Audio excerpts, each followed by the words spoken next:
ಇಲ್ಲ, ನೋಡಿದ್ದಿಲ್ಲ. ಕೇಳಿದ್ದುಂಟ? ಕೇಳಿದ್ದೂ ಇಲ್ಲ. ಹಾಗಿದ್ರೆ ಹಾ ಇಲ್ಲಿ ಇದು ಪ್ರತ್ಯಕ್ಷ ಆಗುವುದು ಹೇಗೆ ಅಂತ ನಾನು ವಿಚಾರ ಮಾಡಿದೆ. ಹಾ ನೀನು ಅದರೊಟ್ಟಿಗೆ ಹಾ ಸಂಭಾಷಿಸುವುದಕ್ಕೆ ಪ್ರಯತ್ನ ಮಾಡ್ತಾ ಇದ್ದೀಯ ಹೌದು ಅಲ್ವಾ? ಹಾ ಹಿಡಿಯುವುದಕ್ಕೆ ಪ್ರಯತ್ನ ಮಾಡ್ತಾ ಇದ್ದೀಯ. ಹೌದು. ಇದನ್ನೆಲ್ಲ ದೂರದಿಂದ ಗಮನಿಸ್ತಾ ಇದ್ದೇನೆ. ಹಾ ಒಮ್ಮೆ ಇದು ಮರಳು ಮಾಡುವಂತಹದ್ದು ಹೇಳಿದೆಯಲ್ಲ, ಎಂಥವರಾದ್ರೂ ಒಂದು ಆಗಲೇಬೇಕು. ಚಂದ ಚಂದ ಅಂತ ಬಹಳ ಸುಂದರ. ಹೌದು. ಕಾಲು ಕೈ ನಡೆ ಓಟ ನೋಟ ಎಲ್ಲವೂ ಚಂದ. ಆದರೆ ಹಾ ಚಂದದ ಹಿಂದೆ ಏನಿದೆ ಅಂತ ನಾನು ನೋಡಿದೆ. ಚಂದ್ರದಿಂದ ಬಂಗಾರ ಉಂಟು.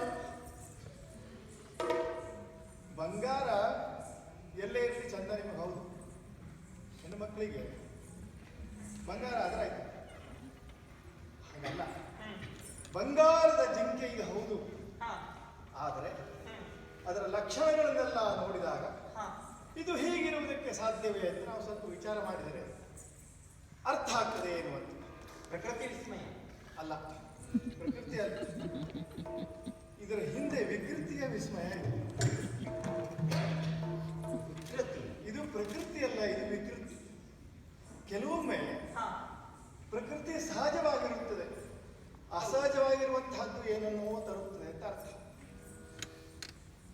ಅಸಹಜತೆ ಹೇಳುವುದಕ್ಕೆ ಕಾರಣ ಇದನ್ನ ನೋಡಿ ನೀನು ಭ್ರಮೆಯಾಗಿದ್ದೀಯ. ಈ ಭ್ರಮೆಯನ್ನ ನೀನು ಬಿಡು. ಈ ಭ್ರಮೆಗೊಂಡಿರುವುದರಿಂದಲೇ ಇದು ವಿಶೇಷವಾಗಿ ನಿನಗೆ ಕಾಣುತ್ತದೆ. ನಾನು ಭ್ರಮೆಗೊಳಗಾಗಿಲ್ಲ, ಹಾಗಾಗಿ ನನಗೆ ಇದರ ಗುಟ್ಟೇನು ಗೊತ್ತಾಗಿದೆ. ಭ್ರಮೆ ನನಗಲ್ಲ, ನಿಮಗೆ ಭ್ರಮೆ. ಏನು ಯಾವುದು ಭ್ರಮೆ ಗೊತ್ತಾ? ಇದು ದುರುಳರ ಕಪಟ ಕಾಣೆ. ಅದೇ ನಿಮ್ಗೆ ಯಾವಾಗಲೂ ಇಲ್ಲಿ ರಕ್ಕಸ ನೋಡಿ ನೋಡಿ ನೋಡಿ ನಿಮಗೆ ಏನ್ ಕಂಡ್ರು ರಕ್ಕಸ ಮಾಯ ಕಂಡ. ಹಾಗಲ್ಲ, ಮೊನ್ನೆ ದಿವಸ ಏನಾಯ್ತು?